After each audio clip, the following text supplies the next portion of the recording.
Iya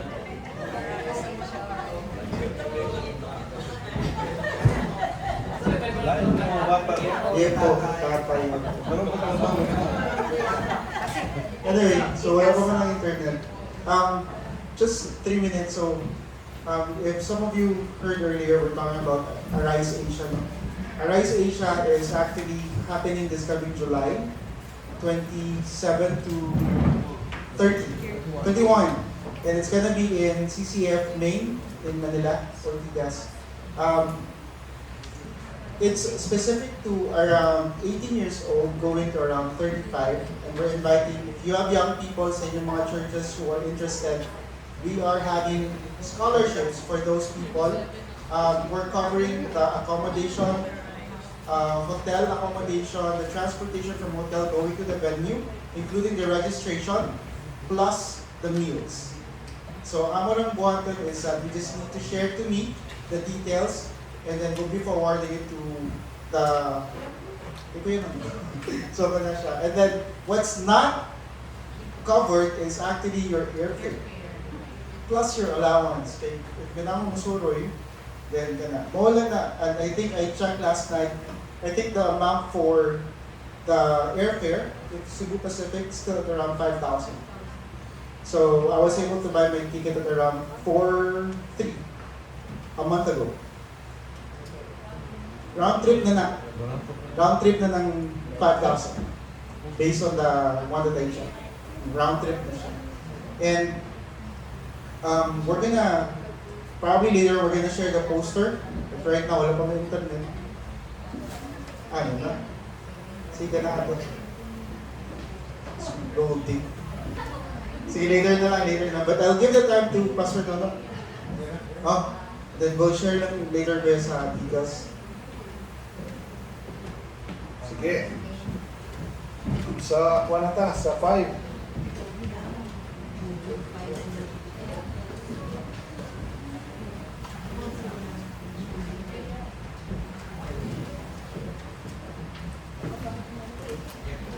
So personalizing, kumanata karon, final focus, no?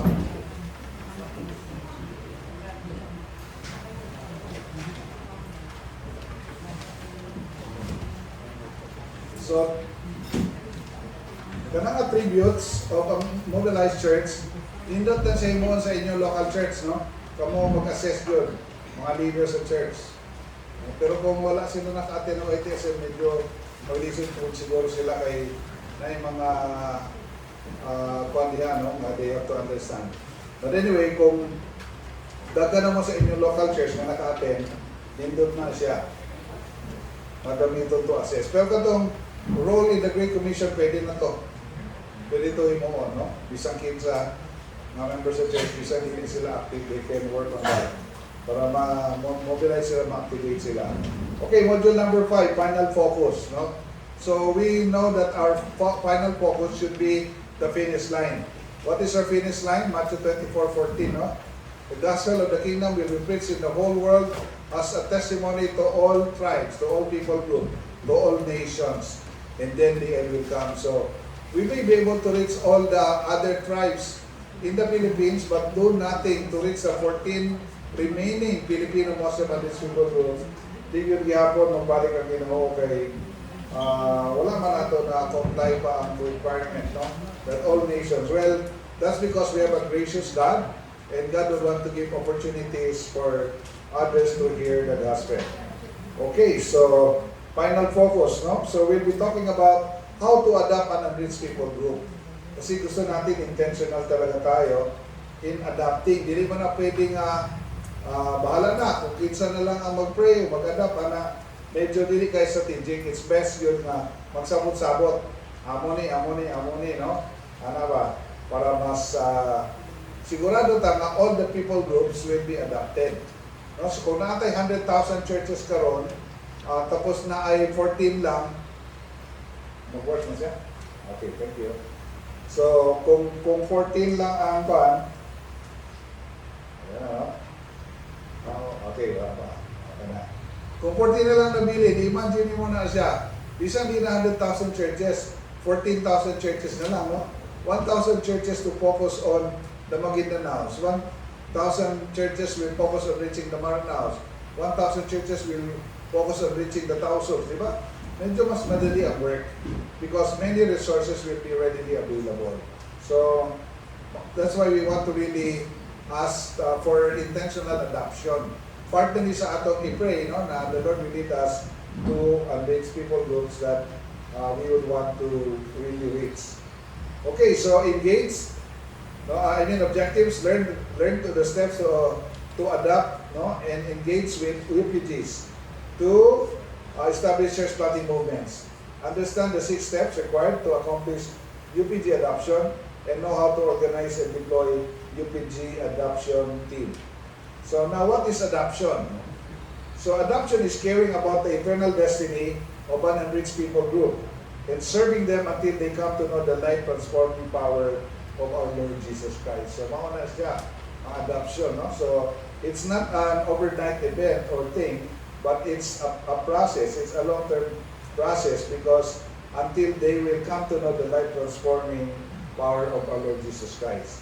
So it's a long-term commitment to parent new churches until they are able to multiply, to multiply their own, and they begin sending missionaries to other peoples. No? So, muna siya ang UPG adoption. So, it takes time for that to happen. Well, Romans 5:18 is one passage in Scripture that will really support the fact that, adoption is very important. So, God's approach to us, we have been adopted into His family, no? That's why we can call Him Abba Father. And of course, Galatians 4, we also know this, no? And there are a lot of, messages, Christmas messages that have been given using Galatians 4 as the reference, no? So again, it talks about us becoming adopted into God's family. So what is the result? Or what are the results of adoption? Well, missionaries are sent to preach the gospel and plant churches that begin to multiply on their own. So resulta na siya. And that unreached become rich and they begin to evangelize their own people, and also they begin to send missionaries. So what is Nehemiah's approach in rebuilding the wall that was too great a task for Nehemiah alone? Hindi niya kaya, siya lang. So, unsa ang gihimo? No, they research the wall and develop a strategy. So, unsa, each family own a section of the wall. So, ang ilang pa, toka-toka ba? Mo ni imong balay, at bang ang wall nga at bang sa imong balay, ikaw bahala mo rebuild ana. So, everybody gi-assign nila. No? So, each one was involved so that they were able to really complete the rebuilding of the wall in how many days? In a short period of time, 52 days ba? Diba? So, Nehemiah has a wall-sized vision, but our approach is a world-sized vision because we are given the mandate to make disciples of all nations of tibuok kalibutan. No? So, Nehemiah's approach was a bite-sized ownership of the wall. So, iya toka-toka sa harap mo, cargo mo, no? Pero bite-sized ownership of the adoption task naman ang approach natin. So, family by family kay Nehemiah, families were mobilized, while sa atin, our approach will be church by church. That's why we want churches to really be mobilized.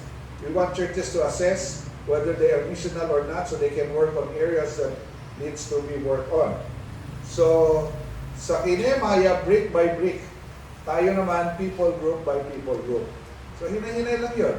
Pero tuloy-tuloy, di ba? So, that's how they did it when they rebuilt the wall. And therefore, the rebuilding was completed. And for us, if we do it people group by people group, there will be closure in the Great Commission. So, importante kaayo, no, na ato yun, understand why adoption is very important, no? Para ma-complete yun nato. So again, every family was working on the wall in front of them. So if every believer or every church, for that matter, will just adopt an unreached people group in their community, sabot-sabot lang, then it would be easier to complete the task. Okay? So, adopt a people group. 6 components of adoption.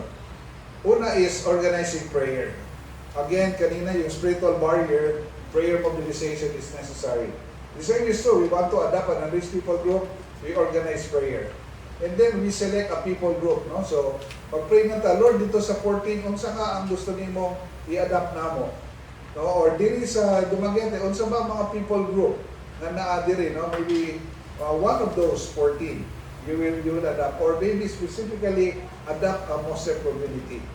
Minsan may Muslim community halo may Maranao dyan, may Maguindanao, may halo-halo. Pwede rin by at least people group or communities na mga unreached peoples. And then you can conduct a research. No? You can conduct a research to see unsa man ang need diha. Kasi ang more effective talaga is approach by need. No?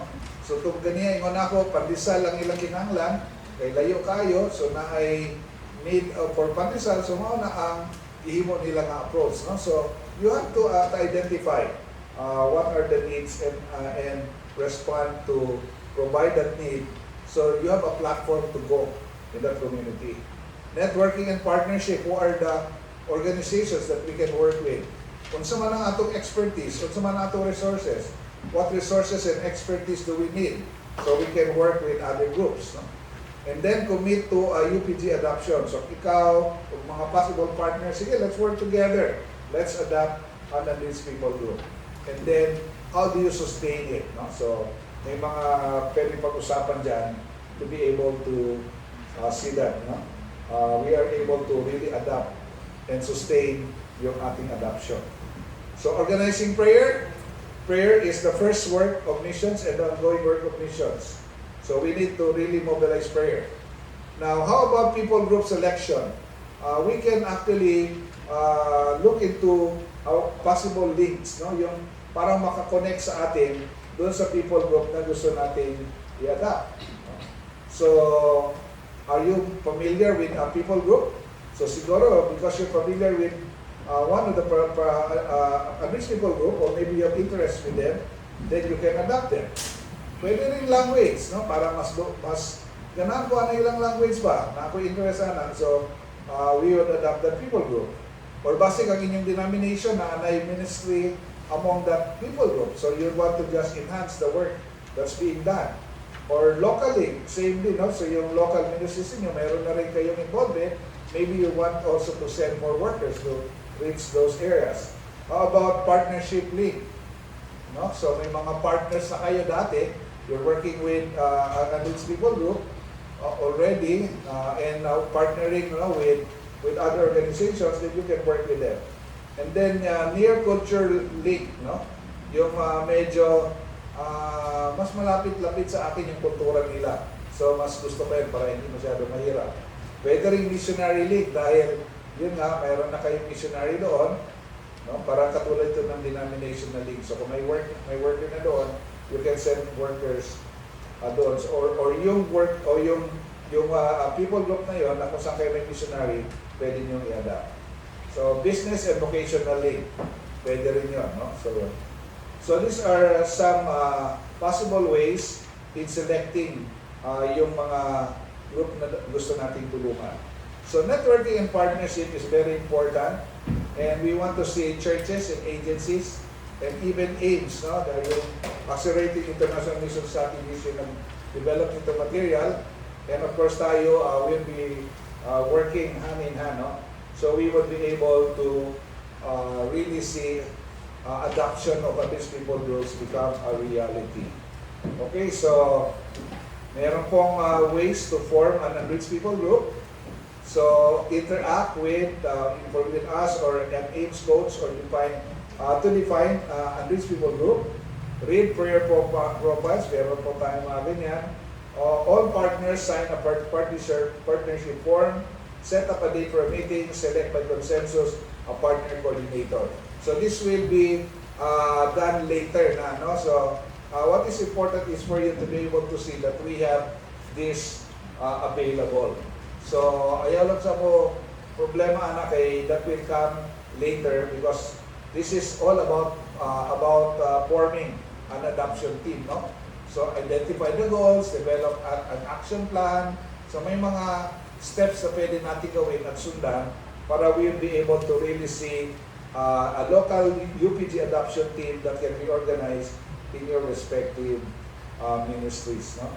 So yun yung mga pwede nating magawa to be able to really have, no, to be able to have a sustainable work among these people groups. Okay, so wala tayong time na mag-break out, but what we can do is we would want to actually look into how to sustain the adoption. So church leader support, kailangan na leader ng support, no? Church leader support. Otherwise, walang mangyayari dyan. We also need a champion. We also need a champion. Dapat may mag-champion from the church, no? Ibig sabihin siya yung parang vision keeper. And then holistic, dapat yung approach, hindi lang spiritual, no? So look into other aspects to be able to really have a sustainable adoption. Meron isang community doon sa Lanao area na nag-aaway parati yung mga tao kasi limited yung water supply. So ang ginawa ng isang team natin, they actually raise some resources to put kanang bitaw tubong rubber pipe, no? From the source niya nagimo sila urang reservoir kagamay dito sa silong, and then nanay mga gripo dito na makakuha tubig ang mga community. So as a result, they were able, no, to provide water, clean drinking water for the community. Kay daga magkakawasakit dito. And then nakanindot sa kay ma-relate nila na the living water, no, sa ilang presentation sa gospel. So very holistic, dili lang spiritual, but even ang other needs of the community ilang i-address, no? Nasa yung mga ubang yun na grabe yun ang magsakit, dagan bitaw ka ng walang good sila klaro mga CR bitaw, mga toilet ana. So nasa yung mga teams nga ilang yun na siyang gikuha, nag-raise sila resources how to build more hygienic na CR ba para maiwasan yung mga sakit. Maraming mga ganyan. Yung iba din, yung lead na nagpo-provide ng mga healthcare. So may mga teams din na ang ginagawa nila, mag-ultrasound bitaw sila, magdala sila ng portable na machine, nangyari, nila ang mga mothers kay daghang kayo mamatay na baby o isang mama because of complication na simple na kayo bitaw mga. So those are some of the holistic things that are being done, and praise God, may mga partners din na nagpo-provide ng resources, and there are also short-term mission teams that are providing the support.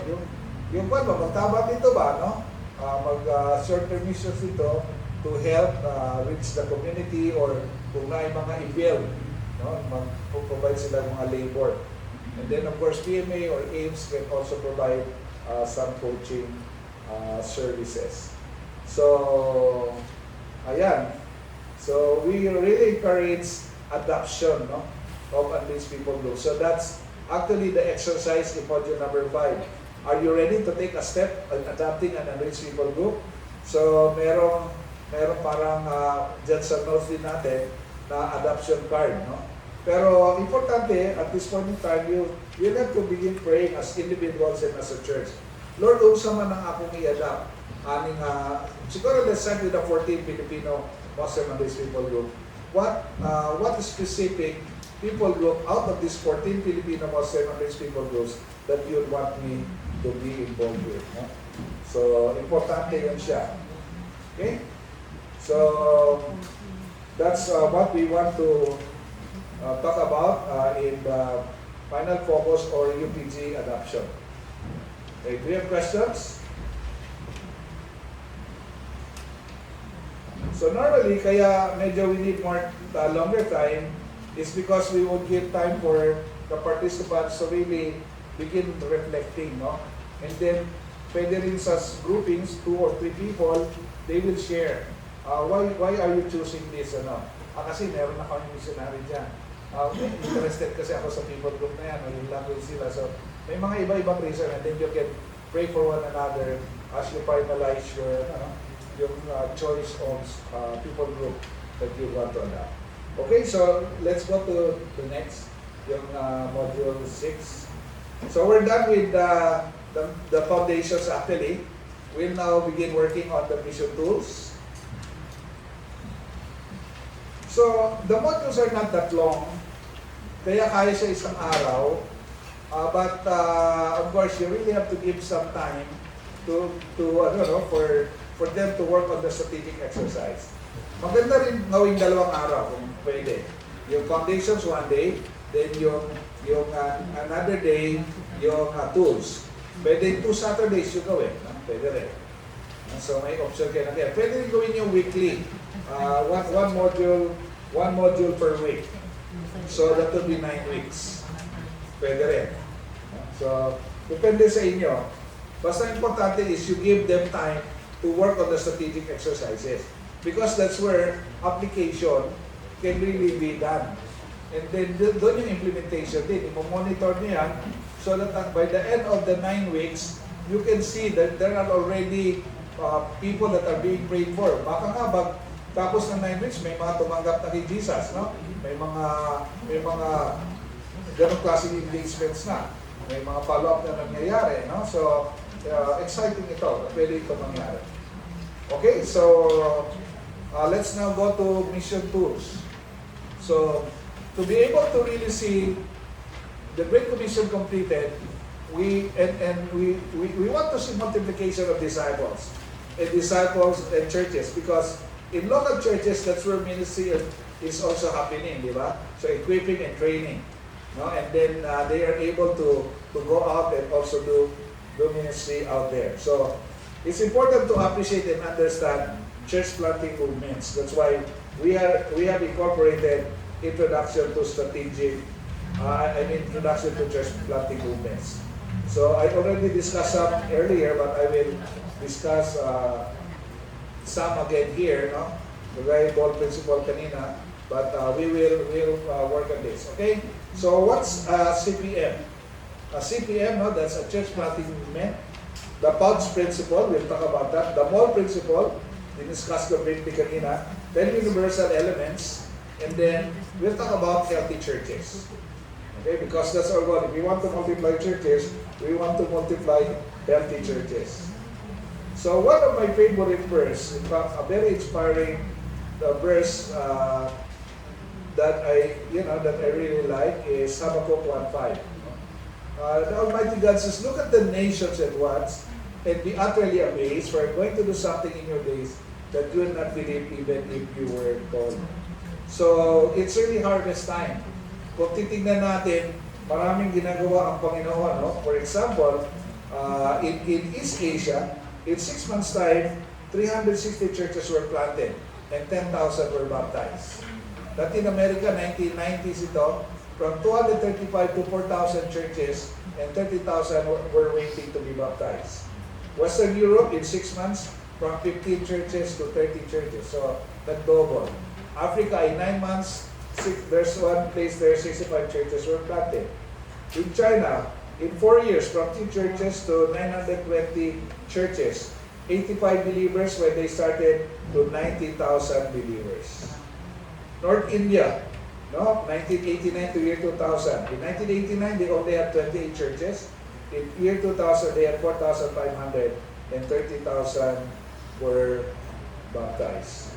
So, we can see that there's a movement happening. So, what is a church planting movement? Pero to appreciate that, let's start with what it is not. No? So, it is not just a revival or spiritual awakening. When people are responding to the gospel, maraming nangyayari, no? May revival na nangyayari. That's a revival, but that's not a church planting movement. It's also not just mass evangelism or people movements. When there will be crusades, no, many will respond to the gospel. That is not church planting movement. But mass evangelism is happening, and there are people movements happening. Pero hindi pa yan church planting movement. church growth movement. Maraming mga churches na ano din, no? Lumalaki dahil nagsishare ng gospel, nag-evangelize, pero hindi pa rin yan ay church planting movement. It's church growth, but it's not church planting movement. It's not a Western invention, but it's a biblical thing, and it's really just obeying the mandate for everyone sharing, everyone making disciples. Okay, but it's more than that. That's still not a movement. But you know, it's more than that. No? So if you have also church planters, marami tayong na-hire na church planter o marami tayong na-train, hindi pa rin yan church planting movement. Because churches are planted through church planters. So what is a church planting movement? No? Siguro to better appreciate that, it's good to start with what they call DMM, Disciple Making Movement. Now, what is this? It is when God uses ordinary people to start kingdom movement among a people, a city, or a region. Simple ang biblical strategies. Every disciple is making disciples, every church is planting churches, and every leader is reproducing leaders. And it reaches a movement stage when it is consistently happening for generations. Kaya 4G.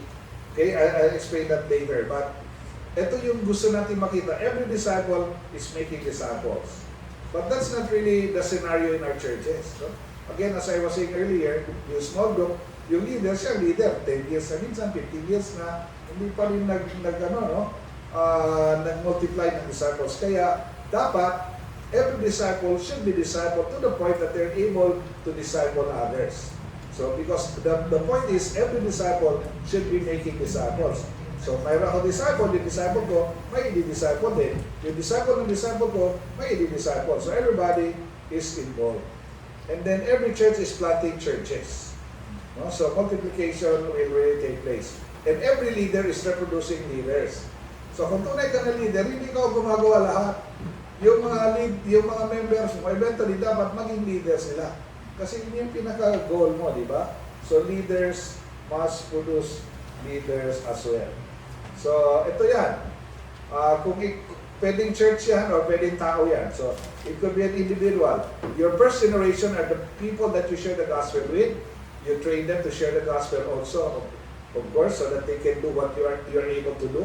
Train them how to follow up those who receive the Lord, and train them how to lead small groups or Bible study groups. That's your first generation. Do not be contented you have your first generation disciples. You need to make sure that they will have their own. So encourage them to share the gospel, encourage them to disciple those who came to know the Lord, and encourage them to start their own Bible study or small group. So you have your second generation. Now, dapat hindi titigil dyan. Ikaw, yung first generation mo, training niya yung second generation. So sasabihin din niya yung second generation, kailangan mag-share din kayo, mag-disciple din kayo, mag-start din kayo ng sarili niyong small groups. So you have your third generation, you have your fourth generation, and when we see this happen, that if that's individuals, that's a disciple-making movement. If that's a church, churches planting churches, again, churches are multiplying or planted when disciples are multiplying. Tama? No? So as we multiply disciples, as disciple-making movement is happening, church planting movements will also happen. So yan, dadami yung mga simbahan, dadami yung mga believers. So 4 generations. So kung ikaw may disciple ka, yun yung first generation, yung disciple, second generation, and then you have your third, fourth. So tutok lang 4. Just focus on 4 generations down the line, and then everybody will do the same. And that will be unstoppable already. Based on experience and based on study. When you reach the 4th generation, that will not be stoppable. Tuloy-tuloy na yan. No? So the world will never be reached by addition. Dapat multiplication. That's why we are noticed in 2 Timothy 2:2, no? To put this into practice. And of course, we all are familiar with 2 Timothy 2:2. So, again, a church planting movement, no, is not all of this that we have talked about earlier, and it's not even an end in itself. No?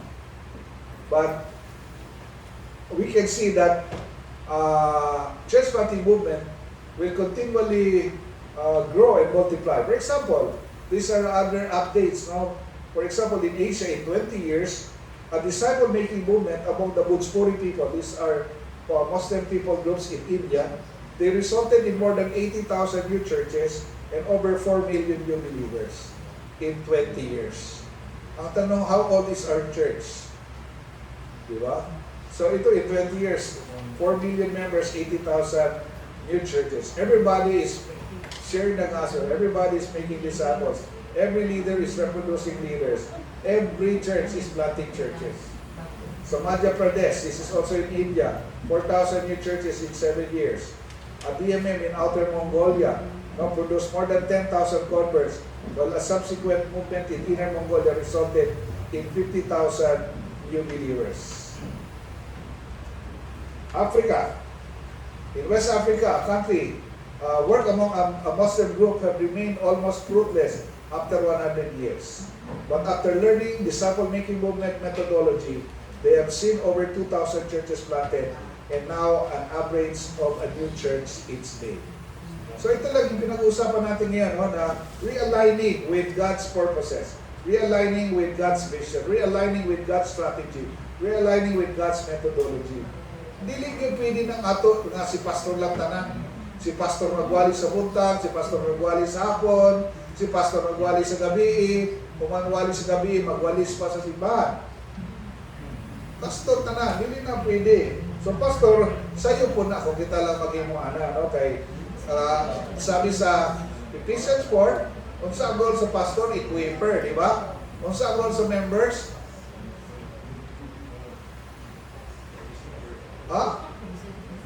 Ang pastor equiper. So kinsa yun ang worker, kinsa yun ang minister? The members, no? The pastors, di ba? Ephesians 4:11. Ang sinabi doon, God gave gifted men to the church, the apostles, the prophets, the evangelists, the pastors, and the teachers for the equipping, training, pagsangka, pagbansay of the saints, the believers, the members of the church, for the works of the ministry. So pastors are equippers, members are the ministers. Ang problema ngayon, doon sa desk ni pastor, nakalagay Reverend so-and-so, minister. So ang minister, si pastor lang. Yung membro lang talaga. At hindi yun ang tamang mindset. Ang tama, si pastor equiper. Lahat ng mga members, ministers. Iba yun. That's a different thing, no? Pagka yun ang ating perspective. In other words, ministers, because they share the gospel. Ministers, because they disciple people. Ministers, because they are involved in ministry. So yun yung role ng pastor equiper. The members of the church are ministers. Evangelism is works of the ministry. Making disciples is one of the works of the ministry. This should not be done by the pastors alone. This should be done by God's people. So yun yung natin. So pag-pray natin na everyone will really be involved in evangelism, in sharing and making disciples. I was in Saudi Arabia in October of 2024. Meron kaming nasa Sunday school namin, bata pa siya, nasa Kids Evangelism Explosion. Nung nag-youth na siya, nasa youth PE siya. And then ngayon, engineer na sa Saudi. 4 years pa lang yung church nila, they have more than 500 members. Ang kanilang slogan, every soul is important.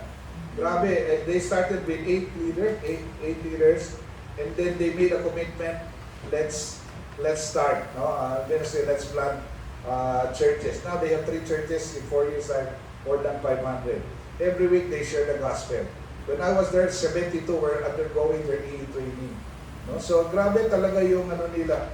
I was there for a week, nighttime ang training namin. Sa araw, pinapasyal ako, may naka-aside sa akin. Pero grabe, makita ko talaga yung passion nila to share. Basta may nakita silang Pilipino, at talagang kinakaibigan nila agad. Anong ginagawa mo pag-Biyernes? Kaagad. And then their goal is to share the gospel. Pero sabi ko sa kanila, hindi lang kayo pang Pinoy So ngayon, sabi nila, nag-update sila, Pastor, meron na kami mga Indian at saka mga Afrikano na mga Muslim Latino background na na-share namin nasa church na. Praise God, no? So anyway, ito yung secret ng church growth. ang church growth will be dependent on the mobilization of God's people. So every soul is important. Ang maganda doon kasi, ang nakita nila, pag member ka ng church, nagsishare ka ng gospel. Kasi yun ang ginagawa ng lahat eh. Di ba? Tapos nakita nila, lahat mayroong Bible study group.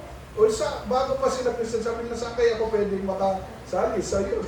Sila mismo ang gusto na ma-involve. Prayer meeting nila, kung ano yung attendance ng Friday worship nila, yun din ang attendance ng prayer meeting. Basta wala lang trabaho, you see them in the church. They really pray passionately. Grabe talaga yung kanilang prayer life as a church. That's why the church is growing. Pero anong nangyari? Yun ang modeling na nakita nila. Ngayon ang model, ano nakikita natin? Pupunta sa church, yung pastor lang o yung mga ilang leaders ang nasa prayer meeting, yung ibang leader, wala pa nga eh. No? Yung mga ilang membro lang nandyan, how can you encourage the rest of the church to be in prayer meetings? Pag-start ang service, alas 9, dapat, alas 9:30 na magdatingan yung iba. Meron isang church, nag-preach ako, mag-benediction ako, tsaka po nagdatingan. So nag-sermon ako ulit sa aking closing prayer and benediction. Para hindi naman lugi yung punta din. So yun yung scenario natin, we've got to change that. So sa atin yun, tayo we will help realign the church, God's people. Hindi pwede yan ganyan. We can never impact the world if that's how we do things. That's how we do ministry. So ganun talaga, every soul is important. Every disciple making disciples, every leader reproducing leaders, every church planting churches. Ito, China tayo. So China, grabe rin, no? Henan province, Christianity grew from 1 to 5 million in only 8 years.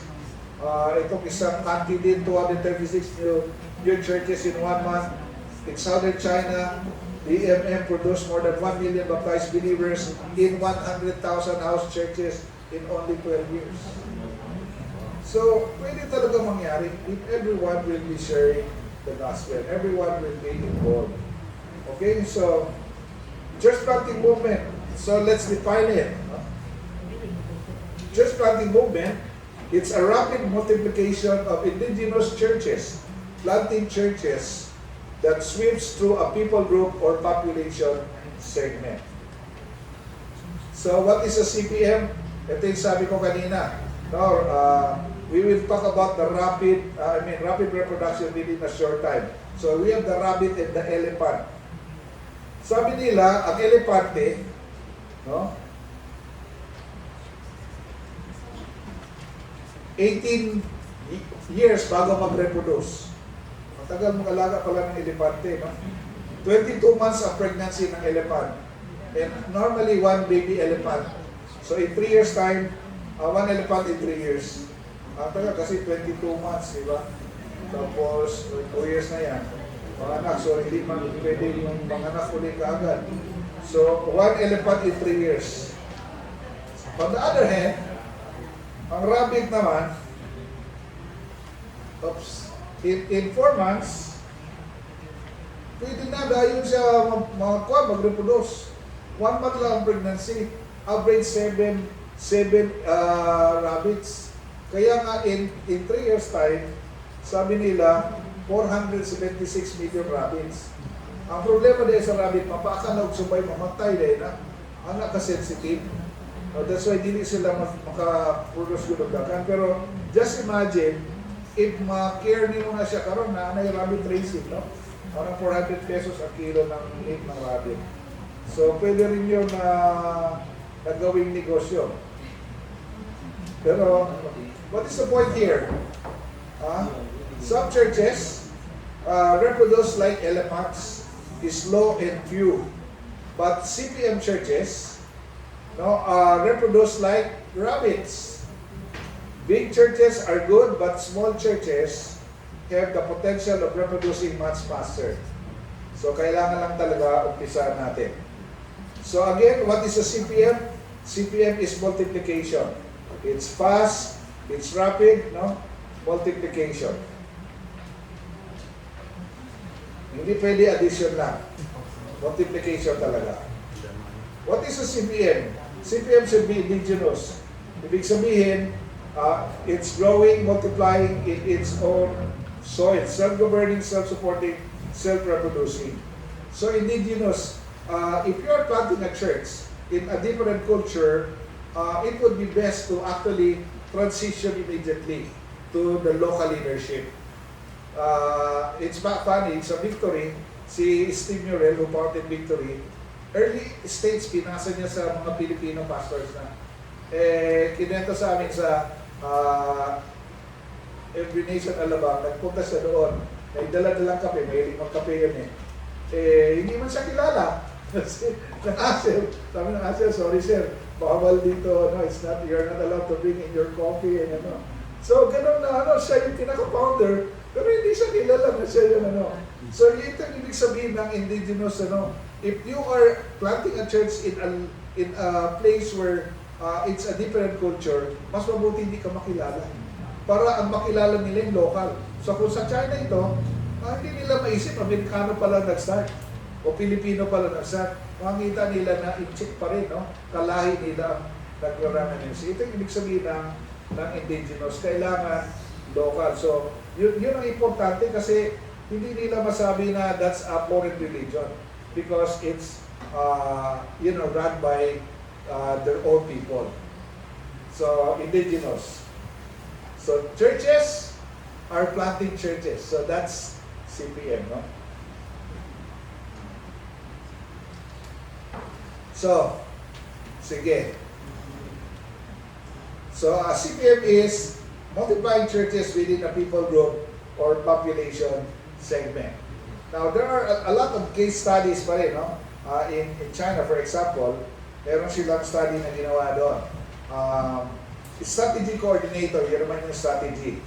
And ano yung strategy coordinator? So, yung missionary, hindi man siya makapuyo sa China, so nagpuyo siya sa Hong Kong.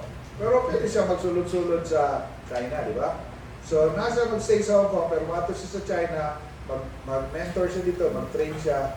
So, siya strategy coordinator. Pero, dinamobilize niya ang mga churches sa China. So, pwede nga po na siya. And many are also doing that. No? So, mga Pilipino, ganoon din ang mga ginagawa. Pero sa atin, kaya ang mga Pilipino nasa border eh.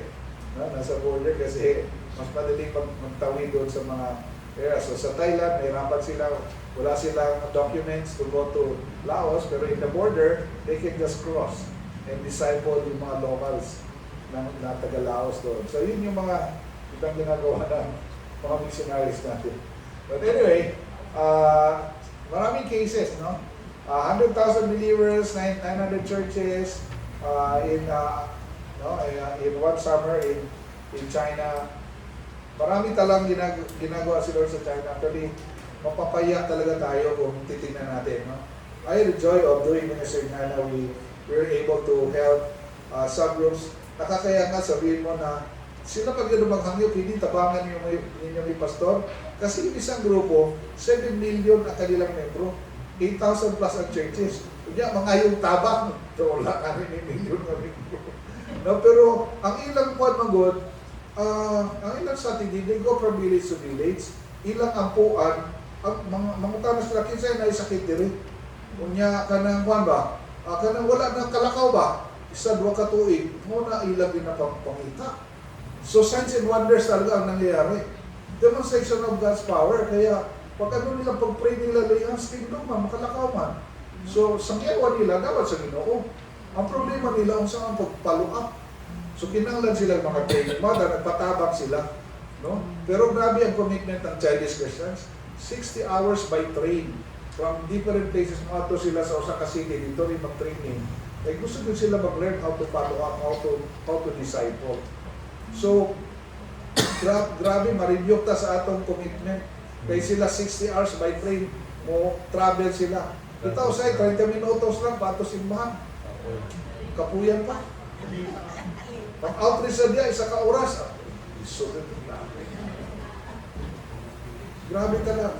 30 minutes before the service, worship service, wala na kukuha. Puno na. Kaya nandun kami, nag-reserve sila ng chair para makaupo kami. Grabe yung commitment nila. Kaya sabi ko sa leader, there is so much persecution happening.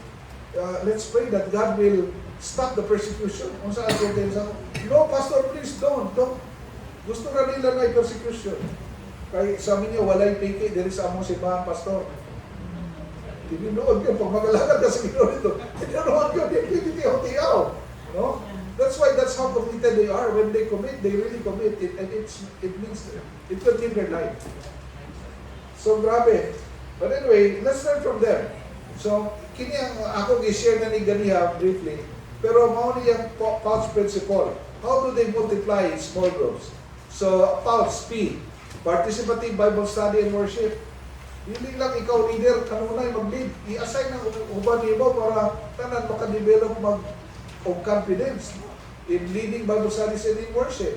Ang O is obedience to God's Word. Ang U is unpaid, multiple church leaders.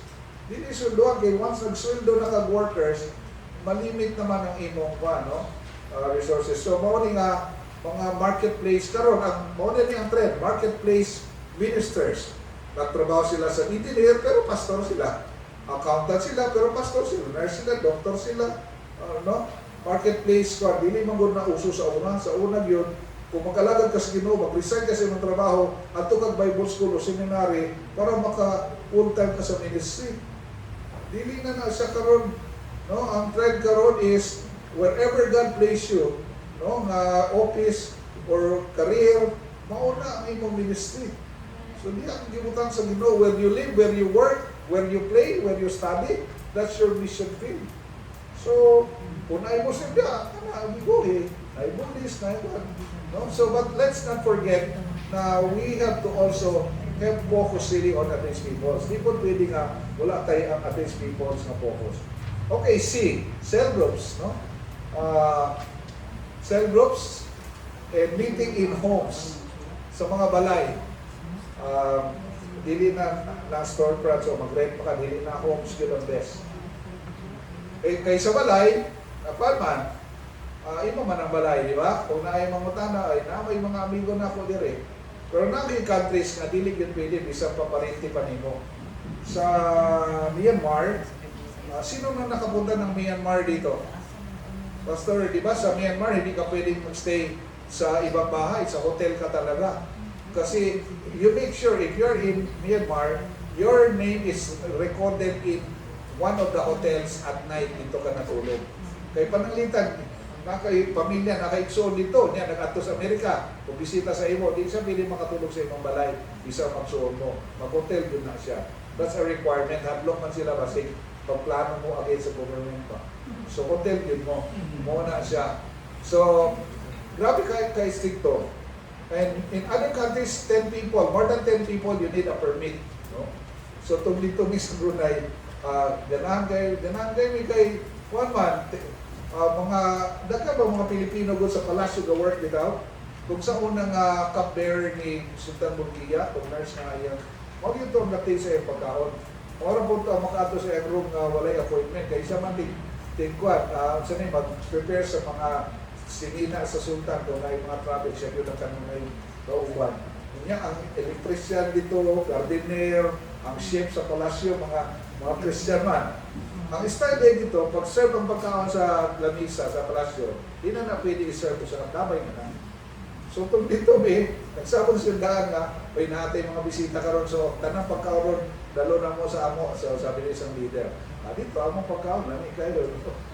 Hindi nga sa palasyo. Pero kunyari, naipulis kung what's happening? Celebration. Pagkaluman sila, pag Pilipino, may illegal celebration. Ngayon lang, party celebration. Good. So, the training we have dito. So, anyway, balay is better. So, mauni ang pouch principle. Okay, so let's try to apply this. Sa China, mauni ilang ihimo.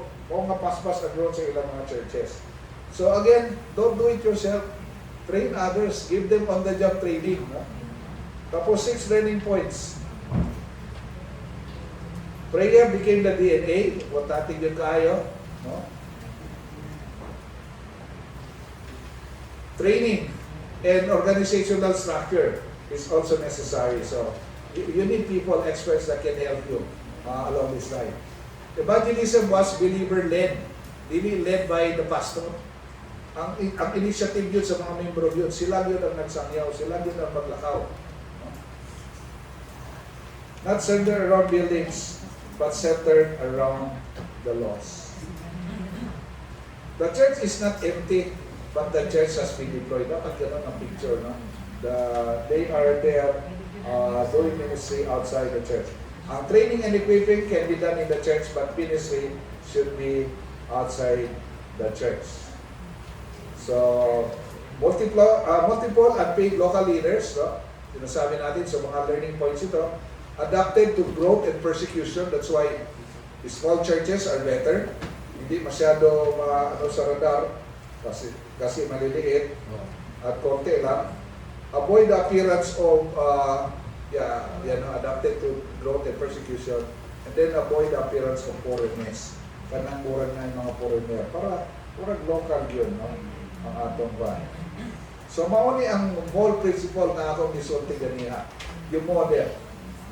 Usahay magod mo ingon ka, mag-training ta sa evangelism kinsa gusto, walay mag-volunteer. So ang pwede himuon nga kung ikaw ang leader, kung invite ka, kuyuli ko kay mag-share ko gospel, pwede ka makadala o doon, di ba? So hindi mo suntian na mag-share sila, ikaw ra. Kung sa ko kay mag-share ko para makapray ka o mag-share ko. So ga-share ka, makita si Ana lang di ay mag-share. Para maibog po sila ba, kaya pa po ako mo ba? Wala siya. Kanya eventually ka nang-assist, taga nanimugwan, kabantay naman ka, binangon na ako, no? Taga ako kag-assignment, kaya nga more portion sa gospel, ikaw mag-share. Hindi mo mag-practice while prepare siya o drive mo pa ito dito sa inyong sharean, kanya taga mo assignment, mag-assist siya. Kadugayan, mas taganan mo assignment ihatag sa iya. Kanya mag-watch na ka, kay siya na mag-present, almost dahil kamatan, siya na nag-present na. Watch sa lahat na, magkainan ka na. Maay na yun kaya kayo zone. So, kaya na yung mag-lead productive sama-sama mo sa kuha. Ayaw, ingon nga, yugi ko kay i-trade ka mag-share ka gas. O, nagyapon. So, nila, kuyog sa kuha kay mag-share ko, di ba? So, then, lead, meaning you empower them to go and start. You can still meet as a small group.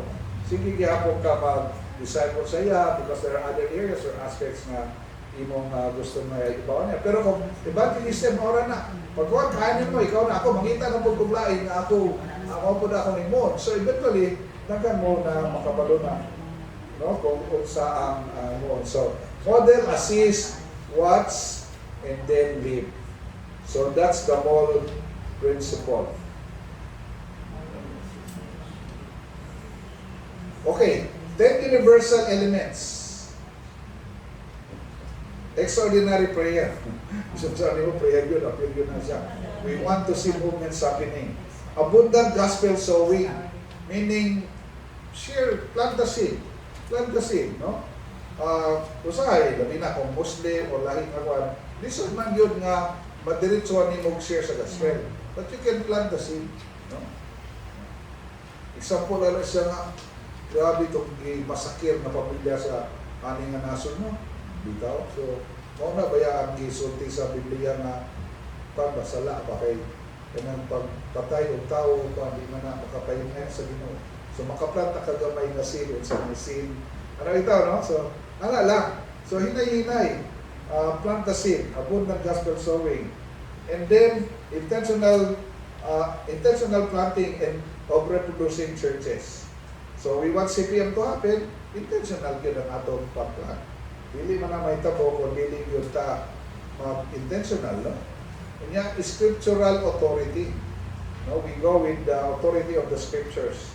And of course, with the blessing of our local leaders. No? Kaya kailangan yung local leadership, kailangan din dyan. Now, kailangan din, no? Yung lay leaders. Mga lay leaders na to, na sila ay blessing. Another purpose sa church party movement, house churches yun is really better, parang hindi elephant, rabbit. Ang isa po nila nga ginagamit instead na rabbit, starfish, no? Starfish nga model instead of rabbit. Nito din ang starfish, kaya kung bukunin mo ang starfish into 5 pieces, you will have 5 new starfishes. Ana din na siya, no? Grabe creation ni God, no? So, dukdukunin mo makapulo na 10 times, 10 pieces, maging 10 starfish. Muna nga, ingon nila, if believers are persecuted, the more they are the more they multiply. No? Nangalito sila gayong study sa China. When did the church in China grew the fastest? Muna nila nakita. The church in China grew the fastest, number one, when the churches were closed. Yung pagkurang simbahan kay persecution, partial persecution. When the pastors were in prison. Sarado ng simbahan, wala pa yung pastor. Ang ikatulo, where the seminaries and Bible schools were also closed. So, may pastor, sirado ng simbahan, walay matrain na pastor. Yung ikaapat, when the expat missionaries were kicked out. Wala naging makatrain. Wala na. Na unsa ilang nakita, it was the lay people. Ang mga lay people ang gigamit sa Ginoo. So kung makita nato, church planting movement will not be dependent on leaders. It will be dependent on God's people to really be involved. Kaya yun yung role ng mga believers to do the works of the ministry. And the pastors are equippers. We will train. No? So churches planting churches, importante yan. Pastor production, and then we will produce healthy churches. Okay? So these are universal elements of church planting movements. Now, what makes a church healthy? 6 things to look for. Unong kabutang. Worship. By worship diha. And remember, ang worship, remember ang purpose ni God. Ang kinsa man ang worship, ang Cebuano lang, Ilocano, Ilonggo lang, Bisaya lang. All worshipers from every tribe, people lang, nation. So a church is healthy when worshipers are from different people groups. Mo na itong i-target ang rich people sa atong i-reach out. No? So kinahanglan ang atong outreaches po. Appeal lang ang rich peoples. Ang discipleship nato, are we discipling our people to win unreached peoples? Are we also discipling kanang mga unreached nga atong nadala na sa pilan sa Ginoo? So how about our ministries? Do we have ministries that focuses on unreached people groups?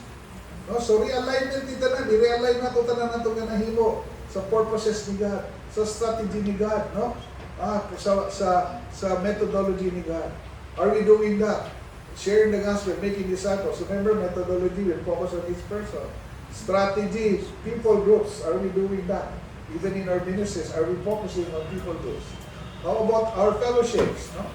What's man ang atong hinahimo sa fellowship? Ato ra, kita ra, o we're also encouraging new believers to be part of a fellowship so that they can grow. And of course, lahi-lahi, no? Mga sa fellowship wherein we are able to involve these peoples. And of course, sacraments, no? Baptism, Lord's Supper. So these are some of the, 6 things that you want to look for in yung sa healthy church. No? Now, final strategic considerations. Okay, simple. Dapat yung ating strategy simple. Kailangan memorable, madaling maalala, and then reproducible, and then it should be functional. Does this work? So yun yung natin, no? So we want church planting movements to happen, and it will only happen when it is simple. Mga nga, simple lang tayo. Paul's principle, Paul principle, it doesn't have to depend on experts. Diba? Dili kinahanglan ng mga experts dili. Ang kinahanglan dili obedient servant ni God. No? Na whatever we learn, we pass it on. We do not have to be experts to be able to share. Meron nga yung isang naging mentor ko rin, engineer siya, pero ang nag-mentor sa kanya at nag-share ng gospel ng mentor, dating Catholic priest, na born again of course. Ang nakakatawa kasi, kinenta niya sa amin, sabi niya, yung aking disciple na priest na naging born again na, sasabihin niya sa akin Tuesday Bible study, ito ang Greek word na yan. Ito ang ibig sabihin. Ito yung application. So siya naman, na-learn niya ng Tuesday. Pagka Friday, may Bible study siya, may gina-disciple siya. So sasabihin niya, ito ang na-learn ko ngayong week. Ito yung Greek word, ito yung ibig sabihin, ito yung application. Sabi niya, walang stress sa akin kasi ang sabi naman sa scriptures, anong natutunan mo, ipasa mo lang. You don't have to be expert to be able to really share. So nag-share lang siya. The Holy Spirit had been working and grabe rin yung impact ng kanyang ministry. Di ba? So gano'n lang yun. Walang takot because our job is simply to share what the Lord is teaching us. Yung bulang nga, di ba, tinanong siya, sabi, what happened to you? Sabi, I don't know, but what I know is once I was blind, but now I see. You don't have to be experts. You don't have to know everything to be able to share. So anyway, ayan, strategic exercise naman ito para dito sa aspeto na to. No?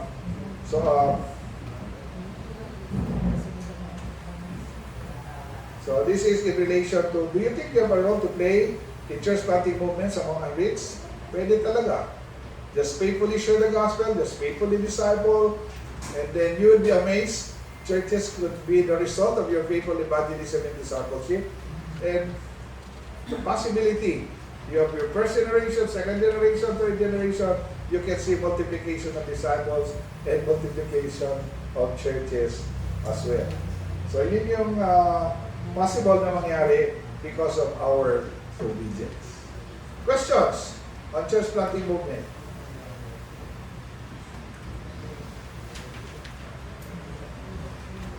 Okay, excited ba tayo? Excited it actually. And let's pray that the Lord will give us the grace to really be obedient and put this into practice. Okay? Sige. Let's have a 5-minute break. You want to go get water? May kape man siguro doon, no? May kape pa ba dyan, sir? May kape dyan. 10 universal elements.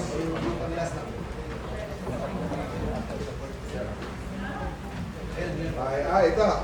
Healthy churches. Thank you. Okay. Sige, take a 5-minute break. Para lang